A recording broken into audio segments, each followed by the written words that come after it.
And welcome to our 2017 President's Hall of Fame breakfast. And I think we need to give a round of applause to the folks that have worked hard since early this morning to prepare your breakfasts.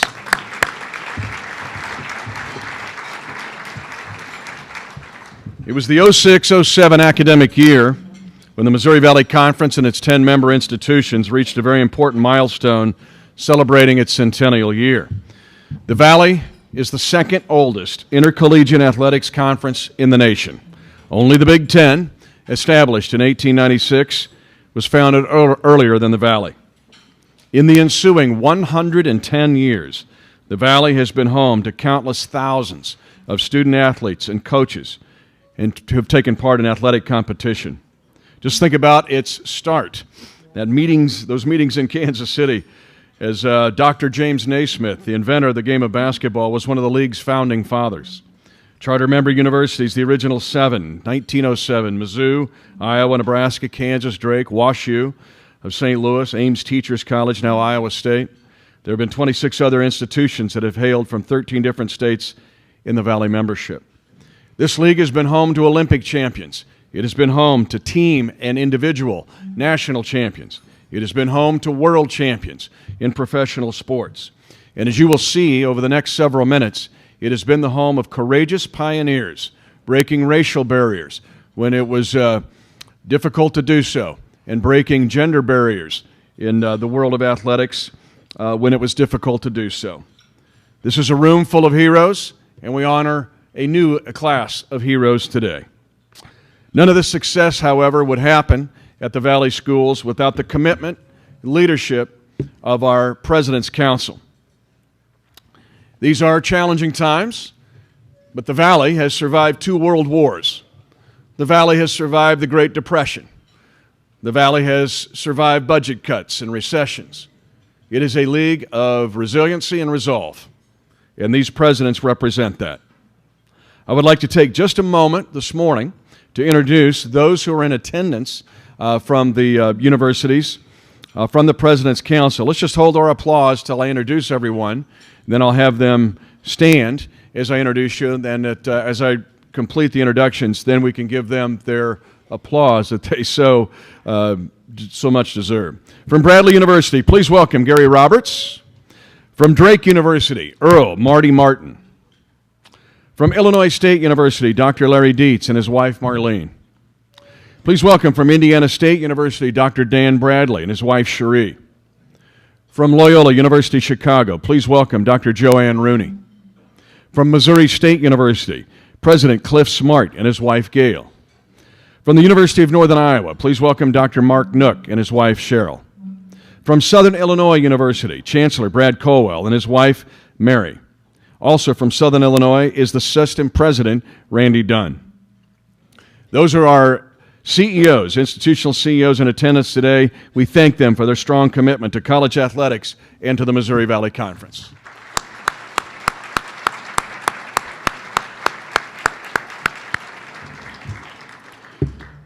This morning, and the induction of a new class into the Hall of Fame really has become a 12-month endeavor.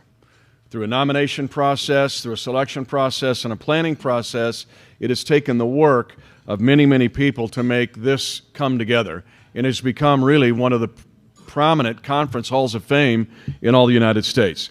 We need to thank some individuals who have made this morning and this event possible. Stephanie Sadler and Adrian Silverstein from the Peabody Opera House staff in this beautiful historic location, perfect for this event. Chris Frome from Scott Trade Center. They've worked once again to prepare our meal, provide the setup here at Peabody Opera House. Valley staffer Carla Fite, and speaking of toughness and resiliency and bravery, Carla Fite is right there. She's been responsible for the planning and execution of this morning's event. Also, Associate Commissioner Mike Kern, who is the chair of the Valley Hall of Fame Committee, and providing guidance in the selection of the inductees. And then new league staffers, Mason Glick and Kate Delaney, in their contributions for this morning's ceremony. And finally, a special thanks to Jim Trotter, the St. Louis-based photographer and artist who has produced the stunning frame portraits that you see in front of you that will be presented to the inductees this morning and to their schools. Their memories live on at the schools and with the inductees because of his talent. Jim and his son, Jim Jr., are with us today. Let's give him and them a hand and our entire crew that's made this possible.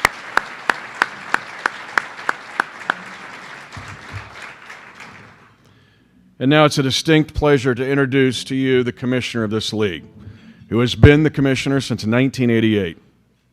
One of the strengths of this league has been its continuity. There are 4 senior staff members on Doug's staff that have worked a combined total of 116 years. They have also been tough, and they've shown resolve. It is a lean and mean staff that works to present, defend, and promote all 10 institutions that are members of the Missouri Valley Conference. I appreciate Doug because of his national influence. I think sometimes it's understated in what Doug and his influence with the entire country and how much respect he has. And when people find out my affiliation with the league, the first thing they ask is about Doug Elgin, because they know he's a big-time player. And he works very hard almost every day of his life to protect and present all 10 schools in this room. So, ladies and gentlemen, please welcome the Commissioner of the Missouri Valley Conference, Doug Elgin.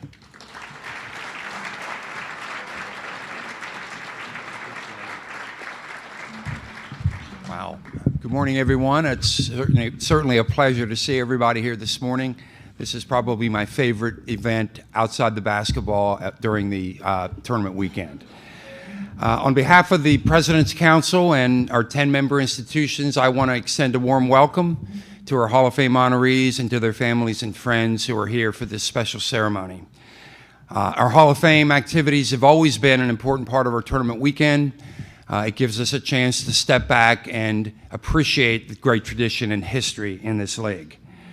As you glance through the Hall of Fame breakfast program, you see so many names of people that are household names. There are many of those people that anyone in sports would recognize. And there are others in that program who are names of individuals that you probably don't recognize. But every member of our Hall of Fame has had a lasting impact on their institution, their sport, or on the conference. And understand just how special it is for this induction class to be joining these elite student athletes, coaches, and administrators. You only need to take a look at the worthy individuals who are not yet in the Hall of Fame. In that group, we have yet to be inducted a Masters Golf Tournament champion, a Super Bowl MVP, and an American League batting champion. And that's not to make any of the current inductees feel unworthy. It's to make you feel good, to understand that there is a pipeline there's a bottleneck in this pipeline, and this is a very special group and very deserving of this honor. I want to thank the Hall of Fame Committee as well, a group of 10 individuals at our institutions who work very hard, and they are as fair as can be in their selections. They did a great job selecting this class. The class of 2017 inductees include men and women who have made contributions and achievements that will be long remembered. From a personal perspective, I never had the opportunity to know Dr. Donald Boydston or Charlotte Lewis, but I've always understood their achievements and contributions. I saw Maurice Pollard play at Bradley and later in the NFL, and Eric Wedge play in my first year in this job at Wichita State as the Shockers won the College World Series. Today is extra special, though, for our people, the longtime staffers in the Missouri Valley, as we see 2 longtime colleagues enter the Hall of Fame. Dr. Mary Jo Wynn was a pioneering athletics administrator who was the architect of one of the top women's programs in the country. And she set the table for a Lady Bears basketball program that would advance to 2 Final Fours and have an unbelievable fan following. Her great career at Southwestern Missouri State spanned over 40 years. Dr. Donald Beggs served as the CEO at both Southern Illinois and Wichita State, working at the 2 institutions for a combined 45 years. He was also the MVC's representative to the NCAA Board of Directors. In 1999, Dr. Beggs began a memorable 14-year tenure as president at Wichita State, and his legacy includes the renovation of Koch Arena and the revitalization of soccer athletics. And it's certainly fitting, if you look at his Hall of Fame portrait down here, to see an inset of Don with his wife Shirley. Thank you for your attendance today. Congratulations to the inductees, and I hope you enjoy the tournament weekend. Thank you very much.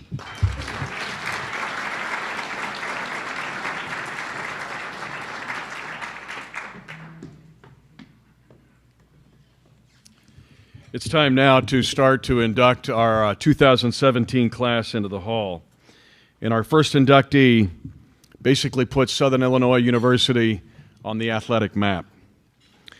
Born in Fort Worth, Texas, but raised in Oklahoma, the late Dr. Donald Boydson became Southern Illinois' Director of Athletics in 1957. And his statement then was, "There are no minor sports at Southern." And he brought pride and championships to sports like swimming, gymnastics, tennis, wrestling, and golf. During his turn as athletics director, he would see 4 NCAA University Division gymnastics titles, 7 NCAA men's basketball tournament appearances, and 2 National College Division crowns in men's tennis. But he took Southern Illinois to the big time. He mentored many of Southern Illinois' greatest coaches, such as Dick Lefevre in men's tennis, Jack Hartman in that famous 1967 NIT championship, where people understood, first of all, what a Saluki was and where Southern Illinois was. Itchy Jones in baseball to the College World Series. Lou Hartzog, men's track, who preceded him in this Valley Hall of Fame. The former president of the United States Gymnastics Federation in the early 1960s, Dr. Boydson, died in March 2005 at the age of 84. But as Valley correspondent Darren Kennard relates, Dr. Boydson's influence continues to resonate to this day at Southern Illinois.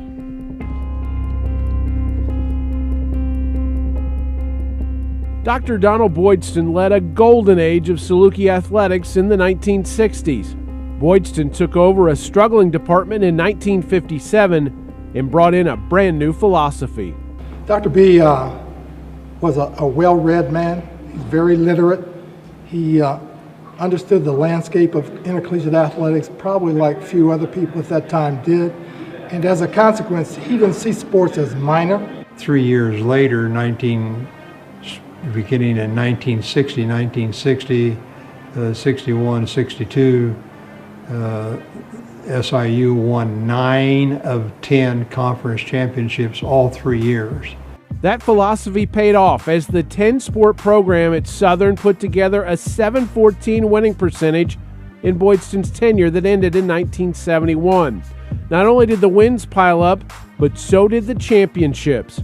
4 NCAA University Division gymnastics titles, 2 National College Division championships in men's tennis, and 7 top 20 finishes. The golf teams won or shared NCAA College Division crowns, while baseball, track, wrestling, and cross country all placed in the top 10. Men's swimming had top 25 finishes from 1960 to 72. And men's basketball made 7 NCAA tournament appearances, along with 2 national invitation tournaments, winning the 1967 NIT championship. And we've come to the end of the championship game, and the final score, ladies and gentlemen, Southern Illinois 71 and Marquette University 56. Boydson led the 2-year, $4 million project of building the SIU Arena, which opened in 1964. He mentored some of the top coaches in Saluki history, including men's tennis coach Dick Lefevre, men's track coach MVC Hall of Famer Lou Hartzog, and men's basketball coach Jack Hartman. He also hired a young baseball coach by the name of Richard Itchy Jones. As a coach, you could go in his office and ask questions anytime you wanted, but he just had a great scope of that this university could be very good athletically, and he went out and proved it. Boydson himself would also recruit student athletes, especially black athletes from the South. He enjoyed convincing black athletes who were, well, they were reluctant to come north, that's all. I mean, they didn't do that back in the 50s and 60s. He always had the student athletes' interest at heart, in particular those students that he recruited from the South to come up here. He felt an obligation to them to ensure that they were being treated fairly, that they were getting a good education, and that they would leave this place much better than when they came. He was a great person because the year I was ineligible, Coach Hartman never talked to me. It was Dr. Borston calling me every other day, telling me to come back. He wanted me, so he was very instrumental. He didn't have any kids himself, and I think that he felt that to some extent that some of these athletes were his kids. So I think that is what he was most proud of, and I think he took pride in a lot of the student athletes that he helped along the way. Ladies and gentlemen, accepting on behalf of the Boydson family is Dr. James Rosser, Southern Illinois alum and recently retired president at Cal State University, Los Angeles after 3 decades of service. Dr. James Rosser.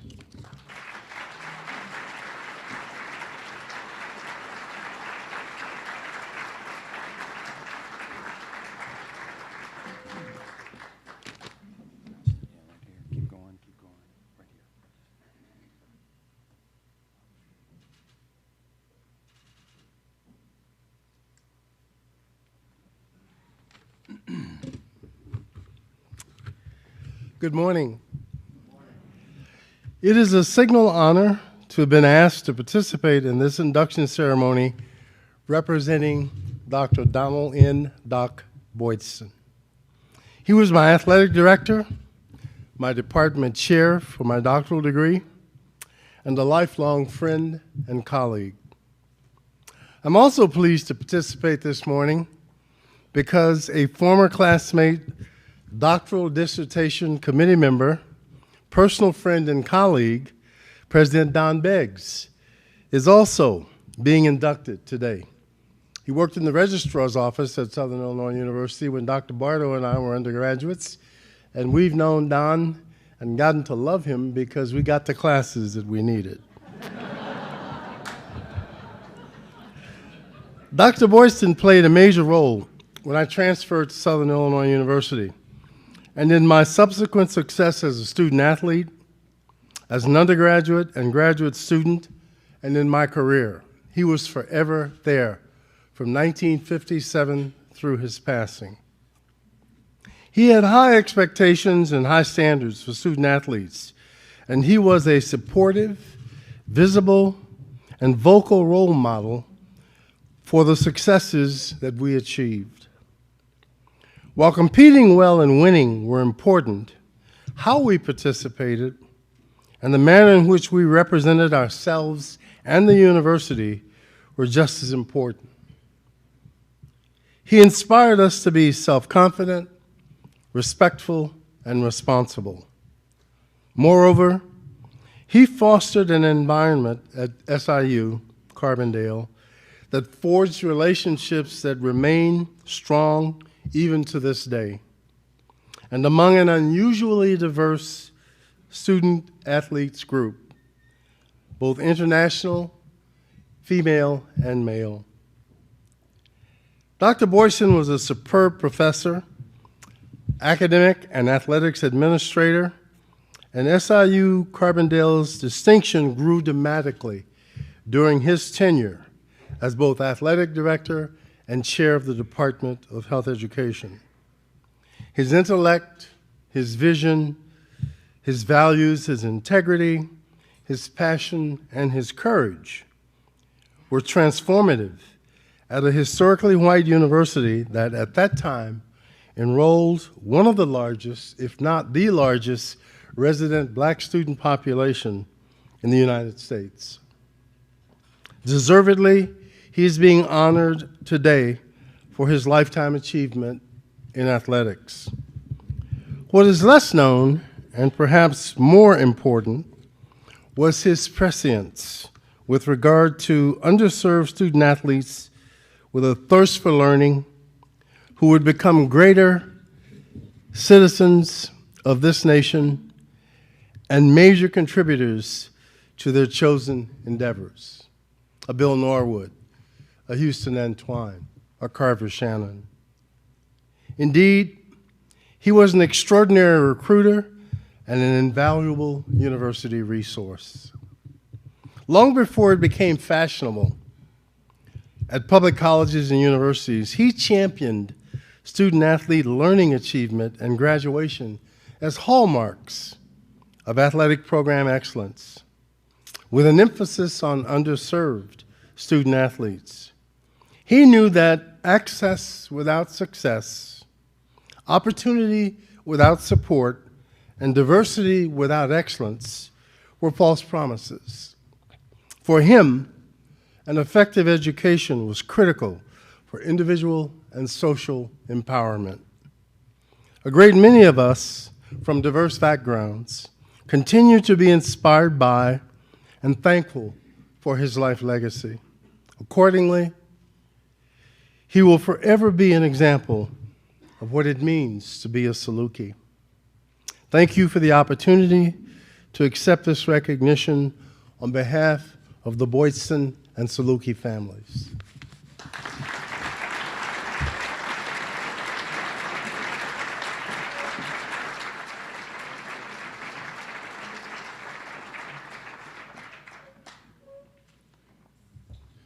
Thank you, Dr. Rosser, and congratulations to the Boydson family. Our next inductee served at 2 separate Valley institutions and is receiving the Paul Morrison Award. Dr. Don Beggs was always the guy that you wanted to see walk into the room. At the very best, you knew he was one of the most skilled administrators in the nation.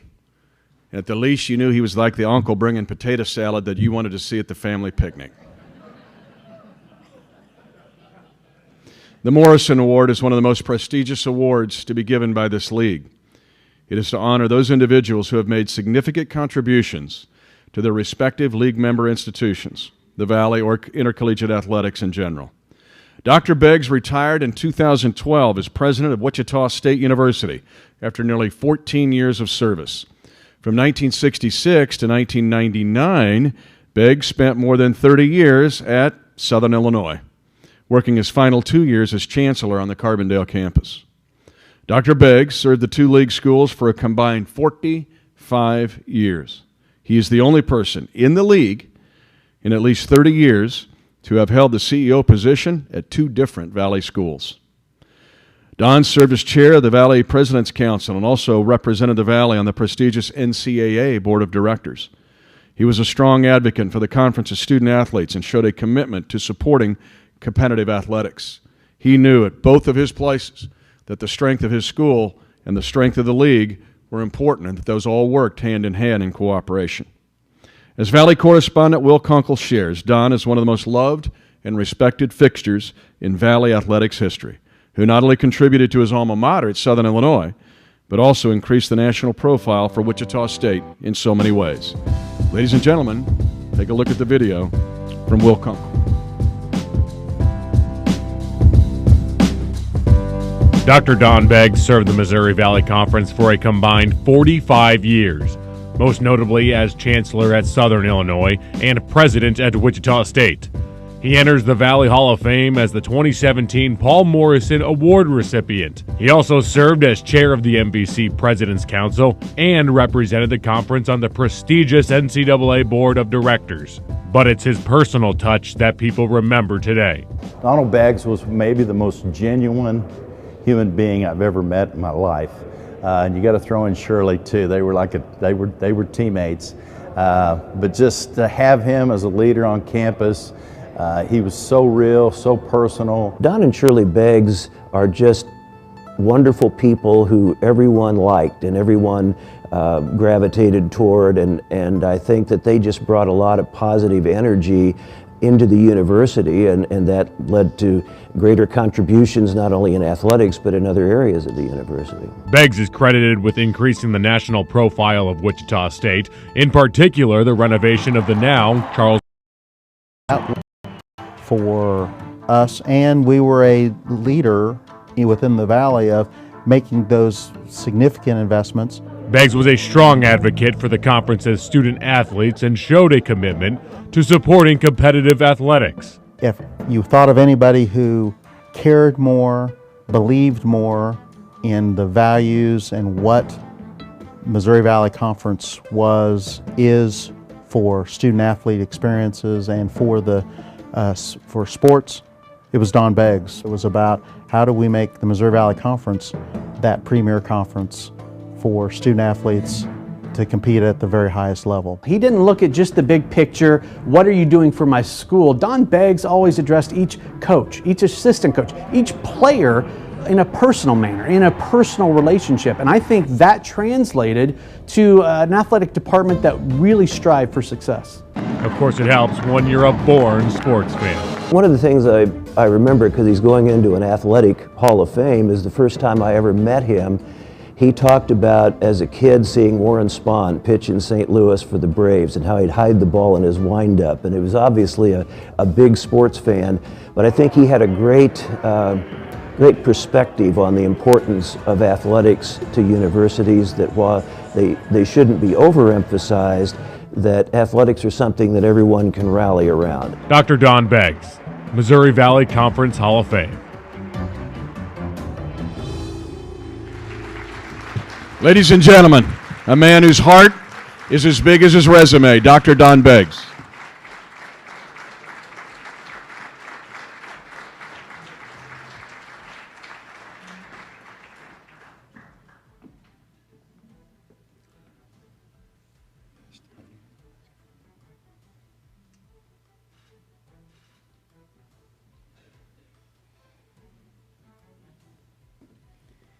You have to be careful with the angle because the glare is a little tough.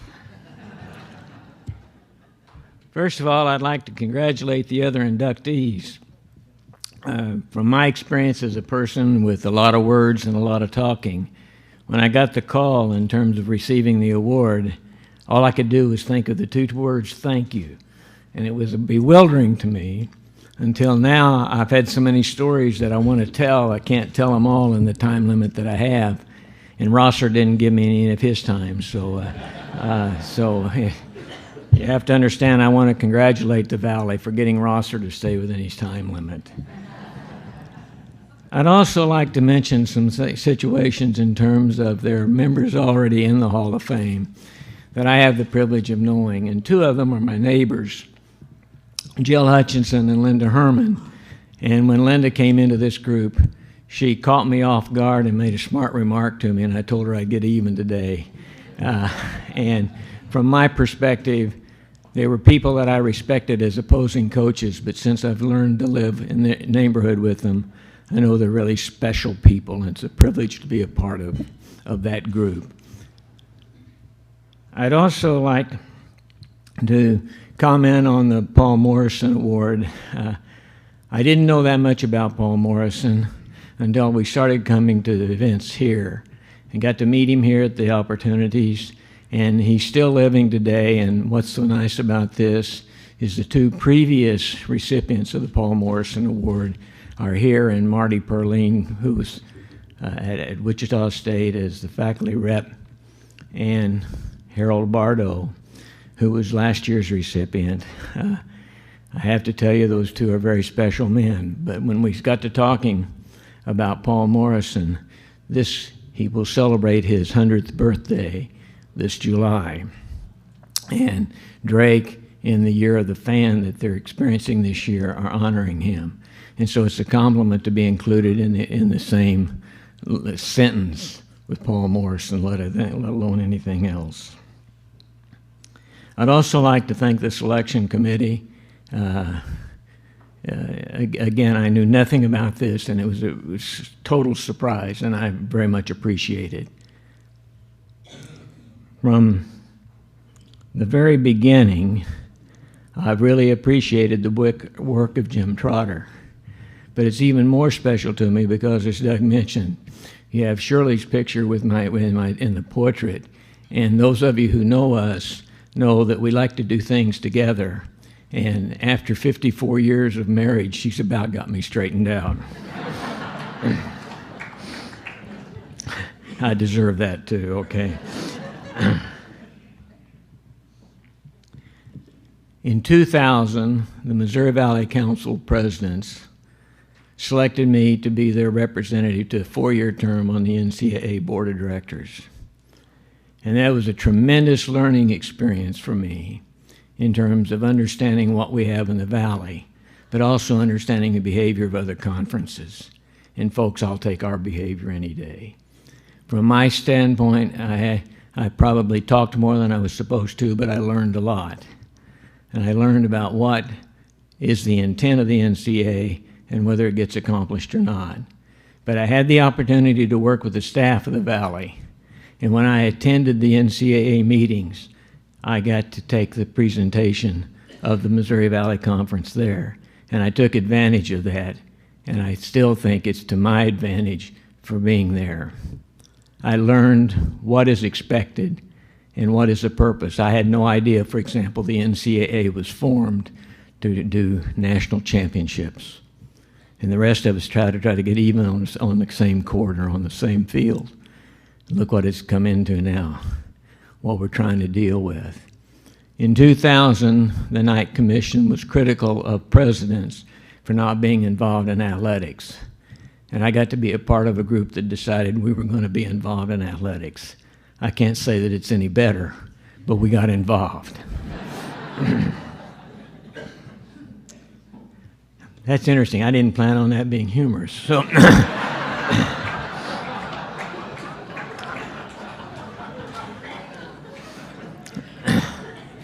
from my standpoint, though, I learned a lot about what we have in the Valley, what we had at that time, because we initiated the activity on academic progress, the APR index. And when we started looking at it and looked how well the Valley was doing, we were really proud. And if you want to look at something special, all you've got to do is look at the APR of the volleyball teams in the Missouri Valley Conference in terms of the quality that goes into not only the performance in the court, but also in their classroom behavior. It was really impressive and something that I like to take part in trying to make others aware of what we do. I gained an appreciation for faculty reps. Faculty reps of the time period that I was in the Valley, I got to know quite well. They still celebrate here at the tournament and get together, and they're still solving problems. I found out in terms of dealing with the faculty reps that all you've got to do is talk to 6 or 7 and you can find out a lot about a university.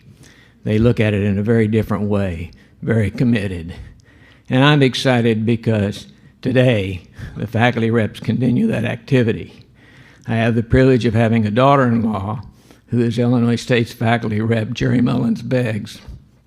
And she is now the president of the National Association of Faculty Reps. That's from the Missouri Valley. That's from Illinois State, and you have every right to be very proud. And I'm obviously very proud and take total responsibility for her success.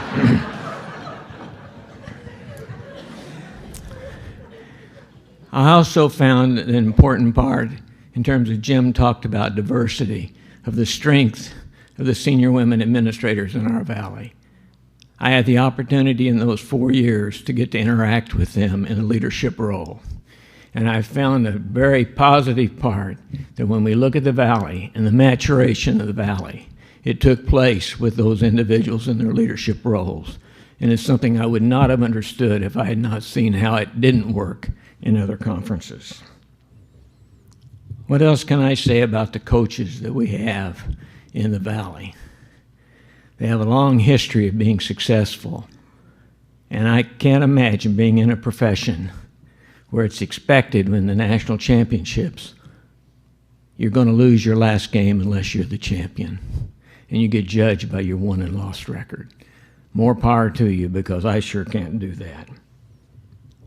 For me, being inducted into this means I'm getting to be a part of a family of people that I've always looked up to. And I hope in the future people can look up to those of us who are still in that group. I look at the media people who were involved. Mike Kennedy and his comments there earlier brings back so many stories in terms of what took place and what we dealt with. I listened to the stories that were told. There's a judge here in the room today who introduced me one time as the president with the longest name at Wichita State University, Shirley and Don Beggs. But for me, what he represents by making that statement is that we can all work together and be more successful for our student athletes. And that's what this is all about. And finally, in the Missouri Valley, I found that our leadership team in our offices were, and as Mitch said, highly respected. Now, there were times when Patty and I didn't agree. I can't remember ever winning one of those discussions. But Patty was a wonderful person to prepare me for meetings. And they got to the point with the NCAA, they said, "Oh, you've been talking to Viverito again." But from my standpoint, Doug has done a wonderful job as a leader. He's been a person I could always talk to. And again, we didn't always agree. I got a little more successful in those discussions. But for us, it's something we ought to be proud of. And I take a special pride in the TV contract that we have now in terms of what goes on, because as a fan now, I can be anywhere in the United States and see the Valley. So that makes a real difference for all of us. And so, from my perspective, I say thank you to my friends who've been able to come today. It's a very special day in my life. Thank you.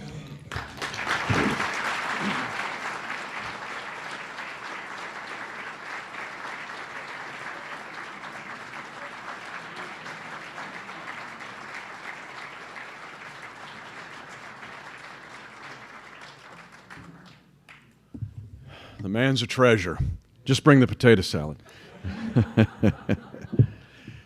Don alluded to it. One of the great things about this league, and one thing that I've enjoyed with my brief 23 years affiliation with the league, has been the prominence of women's athletics. I think it's one of the more poignant moments when this conference hosted the women's Final Four, and a league member trotted on the floor as one of those Final Four teams when the Lady Bears of Missouri State played in that Final Four. We have seen prominent volleyball teams, Wichita State, Northern Iowa, don't leave anybody out. We've seen national champions, Olympic champions. But it had to start somewhere. And it started with a lot of people who are sitting in this room. But it also started with our next inductee. A native of Chicago, Illinois, the late Charlotte Lewis enters the Valley as an institutional great selection. One of 3 players in Illinois State's women's basketball history to have her jersey retired, Lewis was a 4-year letter winner and driving force into 4 straight AIAW Illinois State championships from 75 to 78. A 1977 Kodak All-American and a Wade Trophy finalist in 1977, Lewis still holds the Illinois State single-game and single-season records for rebounds.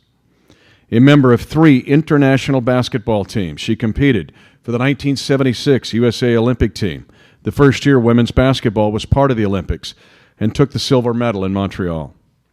After playing professional basketball in Italy, Brazil, and the States, she worked as the program director at Carver Center, focusing on community outreach and building stronger family units prior to her death at age 52 in 2007.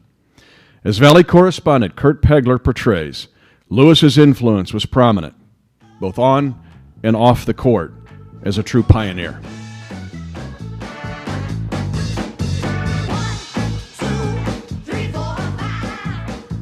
One of the greatest basketball players in Illinois State history didn't play in high school.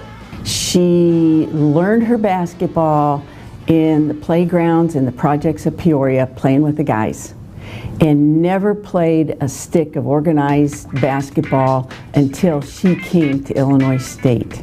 Then Charlotte Lewis launched a Hall of Fame career. She was 6'2", long, lean, athletic, helped her teams win 77 games in 4 years of college hoops, while becoming the face of Illinois State women's athletics. Because of her height and her size, and of course back in the early 70s, the fro was the style, so that made Charlotte look even bigger. And she was intimidating to opponents. You know, at a time when it was just starting to boom and females were getting the chance to be a part of collegiate athletics, and she was just, you know, a step above. She made the U.S. Olympic team in 1976, brought home a silver medal, had her jersey retired in 2002, just a few years after she returned to school to get her degree in criminal justice. Perhaps it's justice she's heading into the Missouri Valley Hall of Fame. Charlotte could play now and would totally dominate. I mean, there's no difference in 40, 50 years. She could still dominate the game. She was that good and that talented, and she definitely deserves to be among the very best in the Missouri Valley.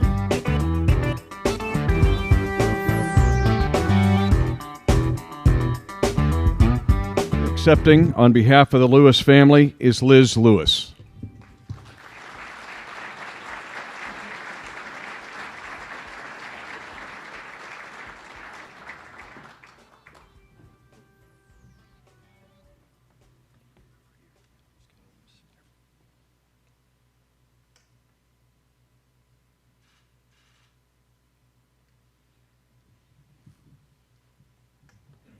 Good morning. I count it a privilege and an honor to be able to accept this award for my sister.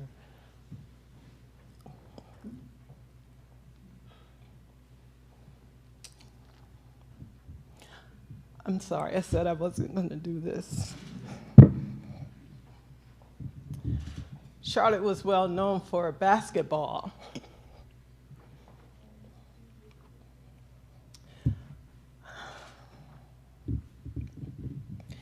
But I know one thing she wanted to be more recognized for is the time that she spent with her family.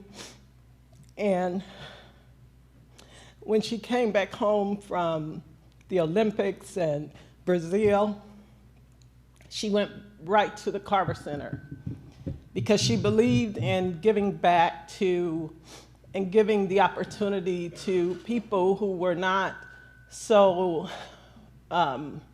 privileged or had the opportunities that she had.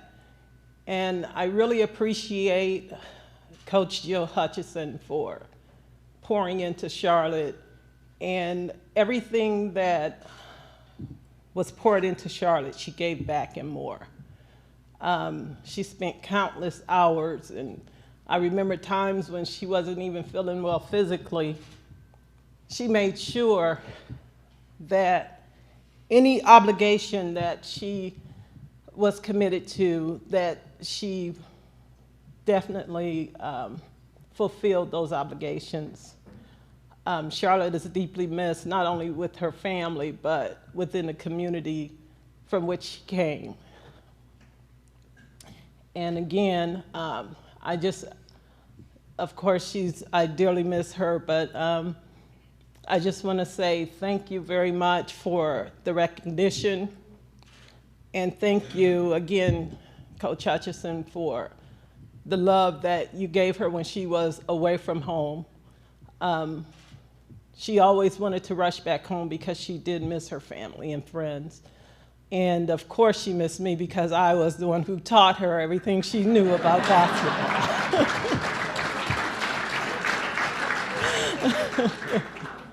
No, but I just want to say thank you again, and I appreciate you all for recognizing my sister.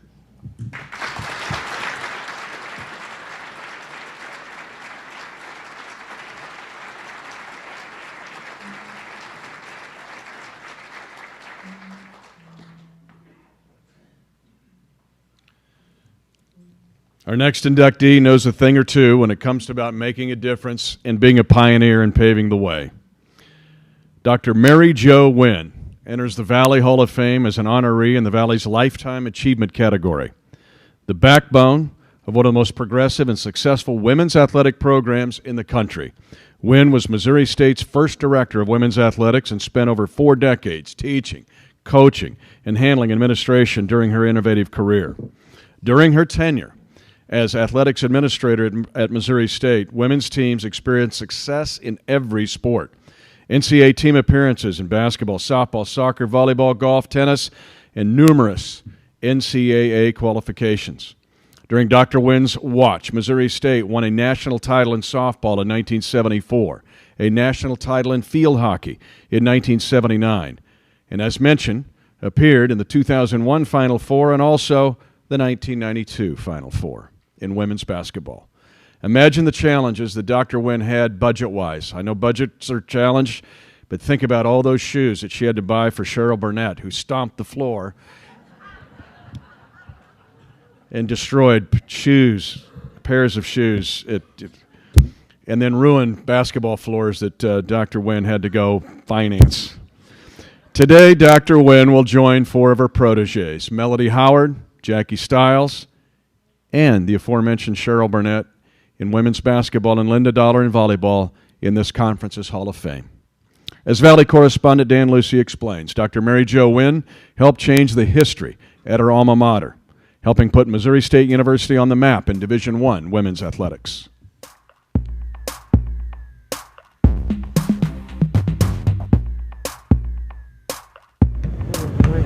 When female athletes pull on a maroon and white Missouri State jersey and step into competition, they are fulfilling Dr. Mary Jo Wynn's vision, a vision of athletic parity where men's and women's programs exist side by side and both flourish with fan support and success. She was a champion for women's sports, but she didn't take anything away from what the men had. We just needed to have also same kinds of programs for the women. The university setting was different when Mary Jo Wynn graduated from Southwest Missouri State College in 1953. The only organized Bears sports featured men, and that was standard throughout the United States. In 1958, Dr. Wynn organized a radical idea, volleyball and tennis competition featuring women. Dr. Wynn coached volleyball until 1972 and tennis until 1975. She coached virtually every sport we had at that particular time without uniforms. I know I've heard her former athletes originally, they made their uniforms. That's where it came from. And that's when I came in. I coached 3 sports, but she was very helpful. We were side by side in our offices, and I could ask her anything, so we wouldn't be where we are today if it wasn't for her. In 1975, Southwest Missouri State named Dr. Wynn its first director of women's athletics. And women's sports grew at SMS as well, to 11 when she retired in 1998 after 41 years of service. She just did things from her own ingenuity, and then once it got rolling, you know, it was unsurpassed literally by anybody, I think, at the time, doing that with few exceptions in the country. She was a trailblazer. She was on the cutting edge of what we could do and how we could be unique on building a fan base. In 1987, Dr. Wynn promoted an assistant coach to take over for the departing Valerie Goodwin. Cheryl Burnett built the team. Dr. Wynn helped build the program. The Lady Bears played an aggressive defense-first basketball that featured local talent. The Winds started the build, and the fans started to pack the Hammond Student Center. Many were women who never had a chance to play athletics in college and were living their dreams through the athletes on the floor. She was a fixture at all of the women's functions. I can tell you exactly in Hammond Student Center where she stood. She greeted everyone that came in. She was an ambassador for women's athletics. Just as a human being, the most wonderful human being maybe I have ever met. We always said that Mary Jo was kind of quiet, but she also had the roar of a lion in a very sweet way to get a lot of things accomplished. Sports fans recognize Dr. Wynn's contributions to today's athletic landscape. She's a member of the Springfield Area Sports Hall of Fame, the Missouri Sports Hall of Fame, the MSU Hall of Fame, and in April of 2014, the Missouri Sports Hall of Fame named Dr. Mary Jo Wynn a Missouri sports legend. And now, the Missouri Valley Conference is honoring this remarkable woman who has the sweet roar of a lion. For the Missouri Valley Conference, I'm Dan Lucy reporting. Ladies and gentlemen, our next inductee, Dr. Mary Jo Wynn.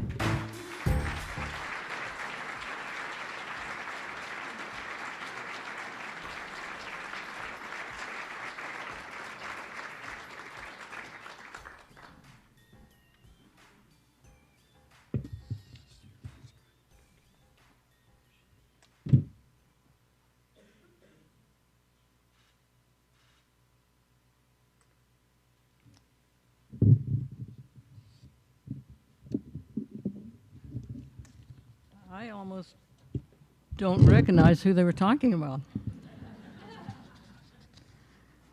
First, though, I would like to say thank you to God, who has guided me and directed me throughout my life and my career. Thank you to the Missouri Valley Conference and to the Hall of Fame Committee for selecting me for this very tremendous honor. When Doug called me, I was speechless. I didn't know what to say. To realize that the Missouri Valley Conference is the oldest conference west of the Mississippi River, of 10 member institutions, and I know this has been said before, from 5 different states, makes it a very humbling experience.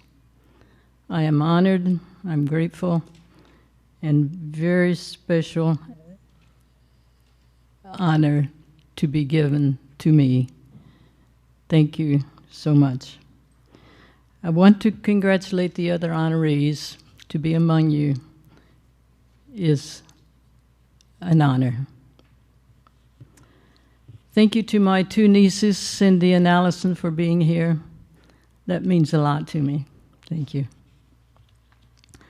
Thank you also to my colleagues, friends, former and current coaches, former athletes, President Smart, Athletic Director Comotes, and all of the Missouri State University personnel and family. Your presence makes this a special time. I was blessed to spend my career at SMS MSU, and during my career I was known to be stubborn. Now, I didn't think of it that way. I thought it as being determined. As Abraham Lincoln once said, put your feet in the right place and then take a stand. And to me, that meant if it's the right thing to do, see that it gets done. It was great that Missouri State was a charter member of the Gateway Conference. This gave women student athletes an avenue to compete in the AIAW National Championships. The AIAW for women at that time was the same as the NCAA for men. It also gave me the opportunity to work with outstanding women such as Conference Commissioner Patty Viverito and all of the other women administrators from the other 9 member institutions, some of whom are here today, and I really appreciate having the opportunity to work with you. The Gateway Conference became one of the top conferences in women's sports. After 10 years in the Gateway, these 10 institutions were invited by the Missouri Valley Conference to join the Missouri Valley. This placed the men and women's program in the same conference for the very first time. And working under the same umbrella gave the administrators, the coaches, the athletes the opportunity to enhance their athletic program and honor the student athletes and their university. As Charles Dickens in The Tale of Two Cities begins, it was the best of times, it was the worst of times. That can be said now, but whether it is the best of times or the worst of times does not depend on the times, but depends on you and me. Thank you again for such an incredible honor.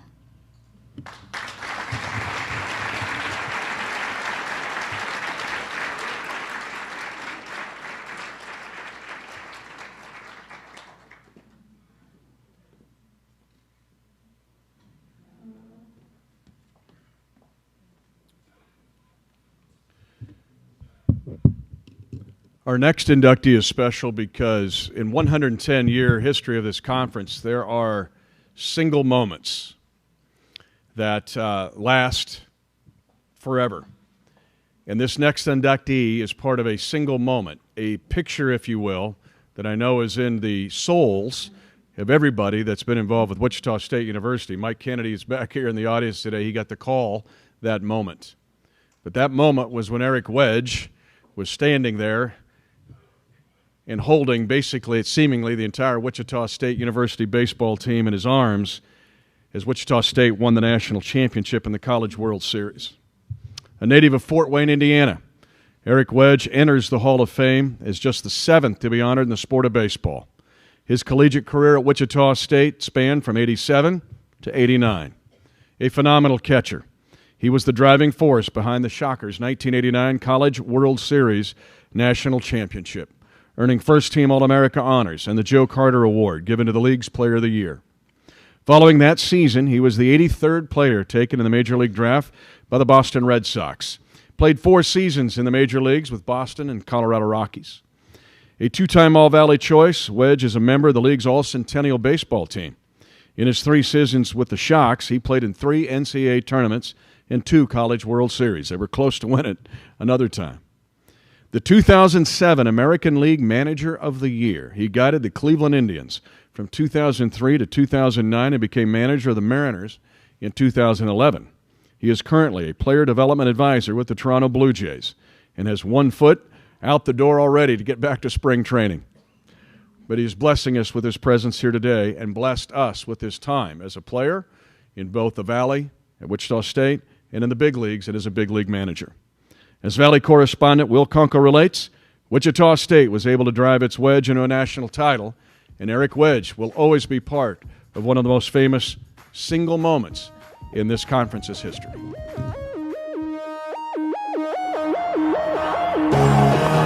celebration begin in Wichita. The Shockers have won a championship. Eric Wedge was the driving force behind Wichita State's first baseball national championship.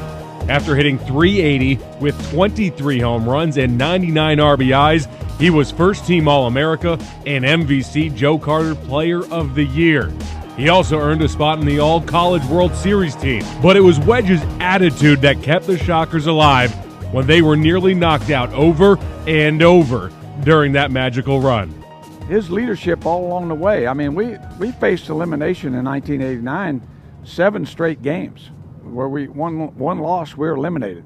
And it went through from the regionals all the way through the College World Series. And he was one of those guys that exemplified more than anything else. A trait that I love more than anything else is we don't give in under any circumstances. We're going to find a way to make it work and find a way to win. To me, Eric Wedge typified what it took to get there. He was the type of gritty guy, not flashy, took care of all the small details, and that's how Wichita State baseball was built, and that's how Wichita State baseball became so successful. In order to be a 2-time All-MVC selection, a member of the Wichita State Hall of Fame, and part of the league's All-Centennial baseball team, oh, you better believe there's a competitive spirit under that jersey. It was funny because he's always been a fun guy to be around. I mean, he's got a good sense of humor, loose, relaxed, you know, just a fun guy to have on the team. But boy, you flipped the switch when he crossed the white line. He was, like I said, as intense as anybody you're ever going to see. You know, if you're going to be his teammate, you better be out there busting your tail, playing as hard as he is. Guys were almost a little scared of how he would react if they weren't out there giving it everything they had. Following his career as a Shocker, Wedge was drafted in the 3rd round by the Red Sox and played 4 seasons in the big leagues with Boston and Colorado. His managerial career was just as successful, spending 4 years in Cleveland and a season in Seattle, earning AL Manager of the Year in 2007. Despite leaving nearly 30 years ago, though, the Wedge name is still a pillar of Wichita State baseball. Eric Wedge epitomized what we'd like to think everybody thinks of Shocker baseball. Obviously had talent, but passionate, was a guy that was a leader, fearless. He's what I would like to think people, when they think about Shocker baseball, they think about Eric Wedge. Eric Wedge, Missouri Valley Conference Hall of Fame. A man, part of the greatest moment, one of the greatest moments in Valley history, but more than a moment. Eric Wedge.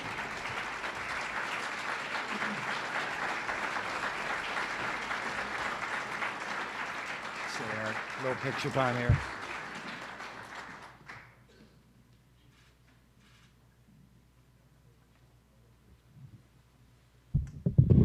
Well, that's quite a bit right there. I'm not as tough and I'm not as mean as they made me out to be, just for the record. But I am passionate, and I'm very excited to be here today. What a thrill, what an honor. Congratulations to all the other inductees. Congratulations to the Missouri Valley Conference. I just look and see how far this conference has come, and I knew how special it was coming in, but you know, being gone since '89, I mean, we're pushing almost 30 years now. It's been 25, 26 years since we won a national championship. The pride and just the national prestige, and we always knew how special the conference was, but now it seems like everybody else understands just how special it is too. And not that that's overly important, because as long as we know what the nuts and bolts are, what the guts of the conference is, that's the most important thing. And you know, just talking to you know, Chemnitz and Boat Ride over here, just, you know, understanding just what toughness means, and you know what you have to have, that resiliency, that grit. You know, I mean, it's funny, you know, if you read a little bit now, everybody's talking about grit. Well, hell, man, I knew what grit was a long time ago when it wasn't cool. Now everybody's talking about it because it's cool. You know, you read about it. Somebody wrote something that we all knew a long time ago. So it's nice that everybody's on board finally. So I think that I think that everybody understands a little bit more so now that, you know, toughness and work ethic, those are the separators. You know, you're not born a great athlete, okay? You're not born a great achiever. You've got to go out there and you've got to work for it, and that's the true separator. You know, doing what I do now, I'm really fortunate to have an opportunity to help mold young people with the Toronto Blue Jays, both on and off the field. You know, 200 young men and 50, 60 staff members from the Dominican all the way to Toronto, and to understand just, you know, how to go about helping them understand what it means to work hard and what it means to come to the ballpark and get after it every day, and understand how to act off the field and how to treat people. That it does translate and it does matter. And you mentioned all the little things. Those little things add up. It's not just one big thing that makes a difference. It's the culmination of all those little things each and every day that separates you, that separates a team, that separates a conference, that separates a sport, or whatever it may be. So I'm proud to be a part of the Missouri Valley Conference, very proud of my time at Wichita State, Gene Stevenson, Brent Chemnitz, Lauren Hibbs, and so many others who are a big part of who I am still today. The university in and of itself, you know, congratulations to Dr. Beggs and everybody else here today, and so many people are just a powerful influence on me over the years. And I look at it as my responsibility to give back, my responsibility to pass that torch on to anybody that I come across. And I like to think, whether it be at Wichita State, as a player in pro ball, as a manager in pro ball, now having an opportunity to do something I haven't done before, or even when my short time at ESPN, having a chance to have that, you know, that spectrum there to talk to a lot of people. You know, that the sports world and that student athletes and then athletes, professional all over, can just be a little bit better, a little bit wiser, and act a little bit smarter, both on and off the field. So it truly is an honor. My pleasure to be here. Hopefully get a chance to meet everybody as best as we can today. But let's continue to honor the Missouri Valley Conference. Let's continue to help our young people to move in the right direction, and carry our torch with a lot of pride. Thank you very much.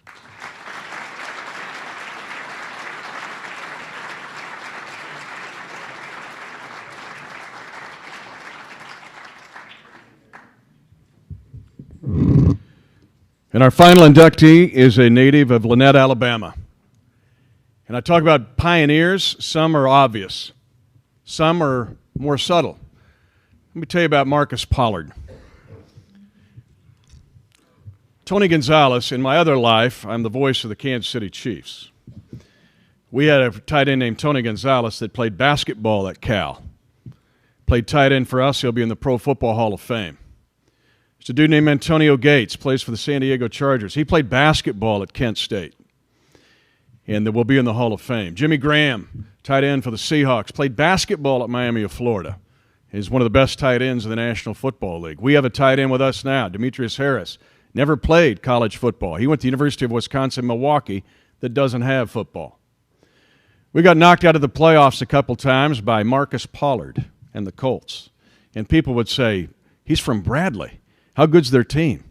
I said, they don't even have a team. And I mean that. I mean, they have a basketball team, and Marcus was really good in basketball. They won 7 games before he got to the hilltop, and he turned it around immediately and made them a 24-game winner. But what you have to understand about Marcus Pollard is he is a pioneer in more a sublime way. He was the first of the basketball player tight ends that now our scouts tell me, because I go across the country doing college basketball, and they say, go find the guy. Go find the basketball player that's the next great tight end in the National Football League. Because that's what Marcus Pollard established. He was the very first one to do that. And when you look at what he did in 192 career regular season games, 133 career starts, 349 passes, nearly 4,500 yards and 40 touchdowns. He played in 11 career playoff games, helping the Colts reach the AFC Championship game in 2004. As Valley correspondent Lee Hall shares, Marcus Pollard grew up in a state that loves football. And when he went to the hilltop to be a great player, basketball player at Bradley, football never left him. Inside, Pollard lays it up and in, and a great move by Marcus Pollard. When Marcus Pollard first arrived at Bradley from Seward County Community College, he brought athleticism and a boatload of enthusiasm. His energy, his ability to bring you to a different level with his energy, and just it was infectious. Pollard was a power forward, 6'5", with moxie and a penchant for dunks, bringing a football mentality to the floor. He had a body that said, you know, hit me or I'll hit you. It's really contact body. Pollard was recruited by Alabama and other major football programs out of high school, but Marcus, and more importantly, Marcus's body, chose basketball. He was recruited by Auburn and Alabama, but elected to go junior college and play basketball. And as a result, he missed 4 years of wear and tear on knees. Pollard helped build up a Bradley program that would win an MVC title and go to the NCAA tournament after his playing days were over. He helped build that culture of never being satisfied. You know, he would get into guys for not practicing hard enough, not playing hard enough, because he was that energy guy. Our favorite Marcus Pollard memory goes back to his junior year. We asked him to pick the winner of the NCAA football championship game. He had played high school football with many of the Alabama players. He picked the Crimson Tide correctly to win, and he picked the exact score. 2 years later, he was putting that football knowledge to use with the Indianapolis Colts. Marcus's NFL career numbers: 4,200 yards receiving, 40 touchdowns in 14 seasons with the Colts, Lions, Seahawks, and Falcons. We had seen what he could do athletically on the court, and we kind of joked among ourselves that this guy's playing the wrong sport. He just had something about him, the it factor, if you want to call it that you knew whatever he was going to try and do, he would be successful. To quote Chris Berman, Pollard did go all the way, from Bradley to the NFL. He even participated in the reality TV show The Amazing Race. But he's never forgotten where that journey started.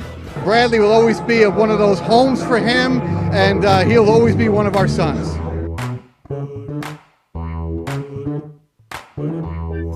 Gentlemen, a true pioneer in more subtle ways, Marcus Pollard.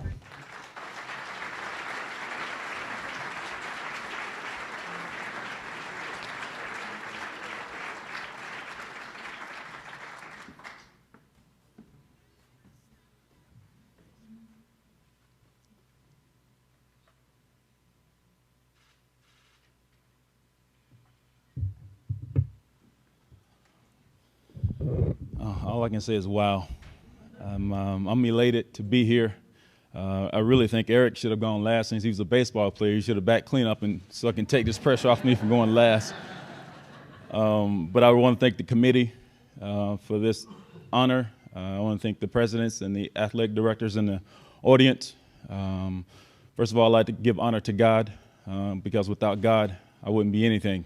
I thank Him for ordering my steps and me having the ability and the knowledge from my upbringing to follow Him. My mom tell me all the time, Proverbs 3 and 5, and that's one of my favorite scriptures. At this time, I want to thank my wife for having my back. for loving me unconditionally, even when I didn't deserve it most of the times, and being gone a lot. And she was sometimes a one-man wrecking crew with the kids. So I thank you. I want to thank my kids, Miles, Micah, Aj, and Eris, for God gifting you guys to me. Sometimes I don't feel like that every day, but most days I do. I want to take this time to thank my mom, because if it wasn't for my mom loving me and showing me what it meant to be a man. Most people say that a single mother can't teach a young man how to become a man. But thank you, Mama, for defying the odds. Thank you for working 2 jobs to get my sister and I through school, providing for us. And not only did she work 2 jobs and get us through school and herself, but she was going to college at the time and graduated at the top of her class as a non-traditional student. I want to thank my dad, Carl, for being here, who loves my mother unconditionally. For my aunt, my pastor, my backbone, my rock. She told me one time, she said, if you want to grow, you got to get comfortable with being uncomfortable. And so I've learned a lot from her. I want to thank my Bradley family, for my teammates, coaches, Coach Mo, the staff, my teammates, David Winslow, Charles White, Dwayne Broussard, Billy Wright, Deion Jackson, Chad Klein, and the list goes on. I also want to thank the external Bradley family, people like the Weavers, the O'Connells, the Cicerellis. I want to thank Sue Parziel. I want to thank who else? There's so many people that I'm missing. Joe Napoli, Jeff Doden, Coach, not Coach. I guess he was a coach. Mr. Ferguson. I want to thank Joe D. And last but certainly not least, one of my favorite guys of all time, Kaboom, Dave Schnell. Because without him, with that sound effects and me enjoying dunking so much, it was a great fit, I guess. Also, I know this is in a Missouri Valley Conference event, and I think I'd be remiss if I didn't talk about some of my football family, because I don't think without them I would not have achieved what I've gotten so far. I think about people like Peyton Manning, because I don't know if I like to think that I'll get the Triple Crown and a gold jacket one day, but I may not get there, so I think I should take this opportunity to thank those guys like that. Peyton Manning, Coach Tony Dungy, Bill Polian, Ryan Robinson, Dave Caldwell, Reggie Wayne, Marvin Harrison, just to name a few guys that I played with over the years, because I think without those guys I wouldn't be here. But to me, it's just such an honor to be here and to be before you guys and to be with such a prestigious crowd and such an elite class. I'm excited to be here, excited about the guys who've been in the Holler class before me. But when I think back over my career, I think of 3 aspects of my life that I point to that kind of gives me clarity and give me insight, a lot to what Eric talked about hard work and determination. I think the first thing that I think about are relationships, because if it wasn't for relationships, some of the people that I talked about already, I wouldn't be here. When I think about what my NFL career was all about, the relationship that I had with Mr. Ferguson, and the relationship we had with Joe Napoli, the relationship I had with Jeff Doden got me an opportunity to play football. So I take pride in those relationships, how you serve people. What do you do with the relationships? How do you handle people? How do you interact and engage with folks a lot? And to me, I take pride in having those relationships where I learn and they learn, as iron sharpens iron, one man sharpens another. And I asked my grandfather one day, I said, "Granddad, who's the most important man in the world?" He said, "Who do you think?" I said, "I don't know, president? No. How about Martin Luther King? No. How about some of these great leaders of the past? No." He said simply, the man you're talking to at that moment is the most important person in the world. So those relationships, take those moments to build those relationships each and every day. I think the second thing that I think about, Clint Eastwood had a great line, said, "Do you feel lucky, punk?" Well, I tell Kurt no. I tell him absolutely not, I don't feel lucky. I think luck is when preparation meets opportunity. And that's what I had. And I had the opportunity to play football, I had an opportunity to play here at Bradley. I made the most of that opportunity. People all the time throw around this word luck like it's easy, like it doesn't mean anything, like it just happens. Eric, you can speak to this as well. People will say, well, You were lucky to play in the NFL. You were lucky to play with Peyton Manning. You were lucky to catch those touchdowns. Yeah. 40 career touchdowns. Yeah, it was a lot of luck in that. Yeah. So I just toss luck out the window. To me, comes back to hard work and determination. You make your most of your opportunities. And seeing my mom work 2 jobs, it gave me that driving force, the importance of how hard you work, how you should value work. And even when you're sick and you don't feel like it, I tell my kids all the time, anybody can do it when it's easy. Those people, when it's challenging, it's tough, that's when true character is revealed. I think thirdly is probably one of my favorites, and it is continuing, never-ending self-improvement. To me, I don't stop to think about that I achieved so much here at Bradley. To me, it was always what's next. I had a great, illustrious career, but in my mind, I was always thinking about what's next. I was never satisfied in the space that I was in. Not that I wasn't contented, but I always felt that there was more for me to achieve. And so that's where I am now. I'm just always looking to better my life, better my family life, to have my wife challenge me on a lot of things, that we challenge our kids, to challenge each other. And to me, that's what it's all about. Just never being satisfied about where you are. I have a picture in my office. It's a kitten, and he's looking down in a reflection, and in the reflection is a giant lion. And to me, that's the attitude you should have. I don't care how people see you, but how you see yourself, and never be satisfied with where you are. I like to think that the last and final thing is that Coach Gus Bradley was a pioneer in his own way of how he coached players and how he talked to people, and what I learned from him before he was fired in Jacksonville is where I work now with the Jacksonville Jaguars. And Gus said to me one day, he said, MP, I want you to write a personal philosophy in 20 words or less. I was like, oh my God, Gus, why do you want me to write a personal? For what? What is it going to do? He said, for in those moments where you get off track and you don't remember why you're doing what you do. You may forget about it, but you need something that will remind you and to get you back on track. So I wrote one. My personal philosophy is to make a lasting impact on the lives of many with love, trust, and understanding for the betterment of all mankind. So when I have those moments where I feel like I'm tired, I don't feel like going, I don't feel like dealing with relationships, I don't feel like going forward, I don't feel like this self-evaluation of myself, I remind myself of my personal philosophy. So finally, relationships, never being satisfied, and forget all this lucky stuff. Thank you very much. I appreciate it.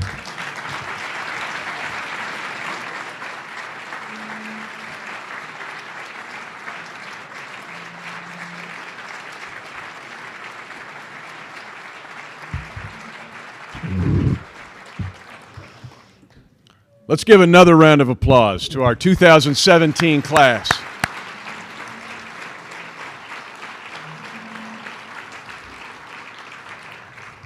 A few administrative notes here. Everyone, you can take pictures. We need the Hall of Fame inductees, in fact, and the representatives to come forward for pictures. You're also welcome to take personal pictures. And to attend today's afternoon session of the tournament, we begin here very shortly with 4 great games today in our quarterfinals.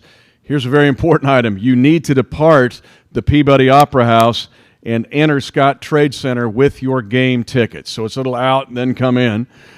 So get ready for the madness. 4 great games today, and thank you again for your support for the Valley and for our terrific 2017 class. Enjoy the madness.